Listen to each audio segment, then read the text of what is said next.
بسم اللہ الرحمن الرحیم، السلام علیکم، آپ کو خوش آمدید۔ میں ہوں سلمان مرزا اور آپ دیکھ رہے ہیں میرا YouTube channel some up with Salman Mirza. جناب کیسے ہیں آپ لوگ؟ دعا کرتا ہوں کہ آپ سب خیر و عافیت سے ہوں گے، صحت مند ہوں گے، تندرست ہوں گے، اور یہ ویڈیو دیکھنے کے لیے آپ نے وقت نکالا ہے جناب، میں آپ سب کو تہہ دل سے آپ سب کا شکریہ ادا کرتا ہوں۔ لیکن جناب ایک بڑی خبر نکل کر سامنے آئی ہے، دعا زہرا کو بالآخر بازیاب کرا لیا گیا ہے۔ ایک اچھی خبر ہے، بڑی خبر ہے، خوشخبری ہے یہ، اور دعا کی گھر والوں کے لیے تو جناب آج عید جیسا ماحول ہے، اور اس کی وجہ یہ ہے کہ 1 مہینہ 21 دن کے طویل عرصے بعد، ایک ایسے دنوں کے بعد جو کہ ہر لمحہ اذیت سے بھرا ہو،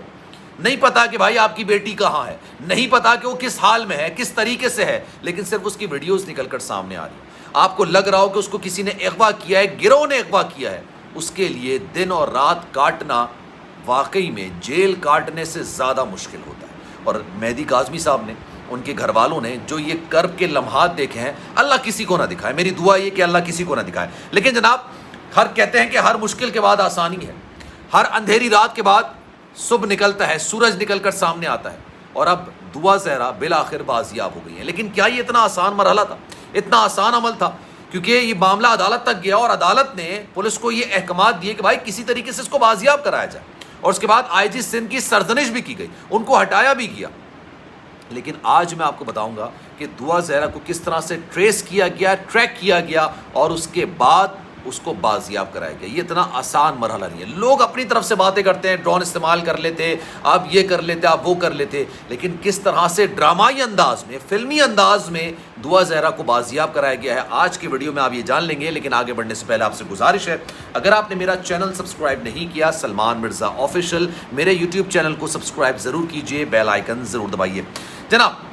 دعا زہرا پنجاب میں موجود تھی، یہ سب جانتے ہیں، مختلف جگہوں کی ان کی لوکیشن نکل کر سامنے آ رہی تھی، لیکن لوکیشن کس طرح سے ٹریس ہو رہی تھی یہ بات سمجھ میں نہیں آ رہی۔ کہ اگر آپ نے پولیس سے بچنے کا فیصلہ کر لیا ہے، اتنی عقل اتنی سمجھ تو آپ بھی میں ہوگی، بچپن سے لوگ فلمیں دیکھتے ہوئے آ رہے ہیں، اور آج کل تو فلمیں اتنی ایڈوانس کی بنتی ہیں کہ ان کو اندازہ ہو جاتا ہے کہ اگر قانون نافذ کرنے والے اداروں سے بچنا ہے، روپوش ہونا ہے، تو کس طرح سے روپوش ہونا ہے۔ آپ کو سب سے پہلے اپنا فون اور سم ہٹا دینی ہوتی ہے، جس سے آپ کو ٹریک کیا جا سکتا ہے۔ اب ہوا یہ کہ دعا زہرا نے اور ان کے مبینہ شوہر ظہیر احمد نے بھی اپنا یہ فون جو ہے یہ توڑ دیا تھا، یا یہ کہہ لیں کہ یار یہ پھینک دیا تھا، اور سم بھی توڑ دی تھی،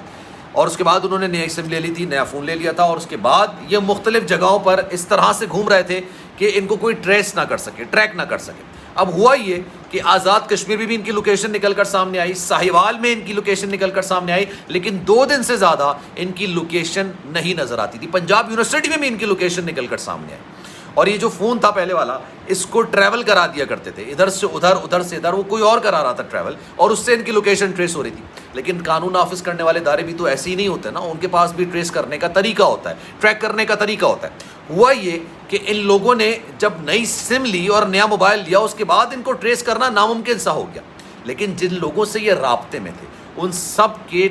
ڈیوائس ٹیپ کی جا رہی تھی یا ٹریس کی جا رہی تھی۔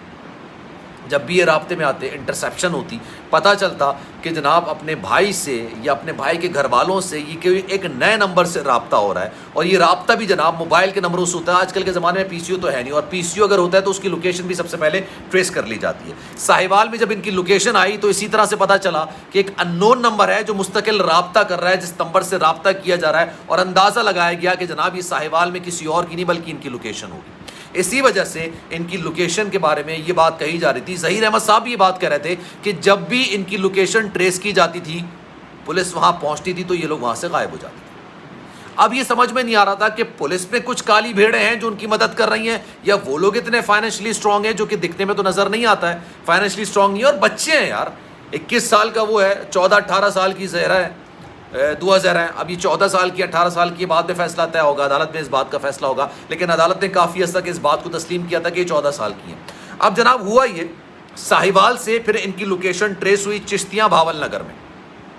وہاں پر 60 ٹیمیں پہلے سے سندھ پولیس کی جانب سے، پنجاب پولیس کی جانب سے بنا دی گئی تھی۔ 60 ٹیمیں تھیں جو کہ ان کی تلاش میں لگی ہوئی تھی، کیونکہ 10 تاریخ کو ان کو ہر حال میں عدالت میں پیش کیا جانا تھا، ہر حال میں۔ اور ابھی 10 تاریخ میں تو جب یہ ویڈیو بنا رہا ہوں تو آج 5 تاریخ ہے غالباً، 5 دن باقی تھے، لیکن جناب پھرتیاں لگی ہوئی تھی پولیس کی، ایسا نہیں کہ پھرتیاں نہیں لگی ہوئی تھی۔ اب جناب انہوں نے جب یہ نمبر ٹریس کیا، جب یہ پتہ چلا اور انہوں نے نکلوایا کہ یار یہ جو لوکیشن نکل کر آ رہی ہے یہ کس کی ہے، تو یہ لوکیشن نکل رہی تھی جناب رفیق کی۔ ابھی رفیق کون ہے اس کے بارے میں پتہ لگایا گیا، تو یہ ایک بینک کا ملازم ہے، ایک سوفسٹیکیٹڈ بندہ ہے، بینک کا ملازم ہے، عزت دار شخص ہے۔ اچھا جی، پھر یہ پتہ چلایا گیا کہ جناب ظہیر کے کسی خاندان والوں سے تو اس کا کوئی تعلق نہیں ہے، تو پتہ چلا کہ ظہیر کے بھائی کے سسرال میں اس کا تعلق ہے۔ ظہیر کا ایک بھائی ہے اور اس کے بھائی کا یہ سسرال ہے، اس سے اس شخص کا تعلق ہے۔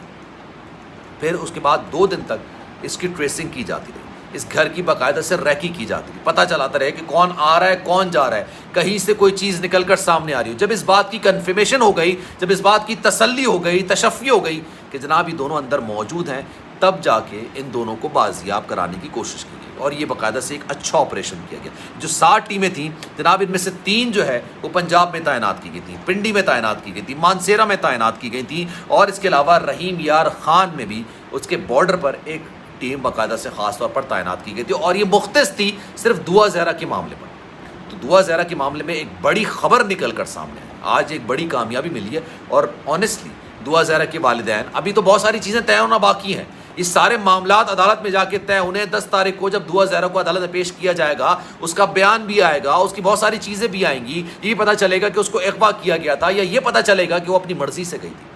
اپنی مرضی سے گئی تھی، ٹیب لے کے گئی تھی اپنا۔ یہ تمام چیزیں نکل کر سامنے آئیں گی، آہستہ آہستہ نکل کر سامنے آئیں گی، کیونکہ یوٹیوبرز تو مختلف قسم کی خبریں بنا رہے ہیں، مختلف قسم کی چیزیں لے کر آ رہے ہیں، لیکن اصل تحقیقات پولیس والے کرتے ہیں، قانون نافذ کرنے والے ادارے کرتے ہیں، اور عدالت میں اس کو چیلنج کیا جاتا ہے، عدالت میں اس کو پیش کیا جاتا ہے۔ لیکن جناب کافی زیادہ بات ہوئی پولیس کی کارکردگی پر، کافی زیادہ بات ہوئی قانون نافذ کرنے والے اداروں کی کارکردگی پر، لیکن تھوڑا سا ٹرسٹ اعتماد ہمیں کرنا چاہیے، اور وہ ہوا بھی۔ آئی جی سندھ کو بھی سرزنش کی گئی، ان کو ہٹایا بھی گیا، لیکن اس کے بعد پولیس حرکت میں آئی، اب ان کو کراچی پولیس کے حوالے کر دیا گیا ہے اور حفاظتی تحویل میں کر دیا گیا ہے، اور یہ بھی میک شور کرایا جا رہا ہے کہ کسی سے ان کی ملاقات ابھی نہ کرائی جائے، کیونکہ انویسٹیگیشن ابھی بھی جاری ہے، اور جب عدالت میں پیش کیا جائے گا اس سے پہلے تک کسی قسم کی بھی اس میں مداخلت یا پھر اثر و رسوخ استعمال نہیں کیا جائے۔ تو جناب ایک بڑی خبر ہے، اس بڑی خبر کے حوالے سے آپ کی کیا رائے ہے؟ کامنٹ سیکشن میں اپنی رائے کا اظہار ضرور کیجیے گا۔ سلمان مرزا کو دیجیے اجازت، لیکن جانے سے پہلے ہمیشہ کی طرح آپ سے درخواست ہے، اگر آپ نے میرا چینل سبسکرائب نہیں کیا سلمان مرزا آفیشیل، میرے یوٹیوب چینل کو سبسکرائب ضرور کریں، بیل آئیکن ضرور دبائیں۔ خیال رکھیے گا اپنا، زندگی رہی، صحت رہی، انشاءاللہ اگلی ویڈیو میں آپ سے پھر ملاقات ہوگی۔ اللہ حافظ۔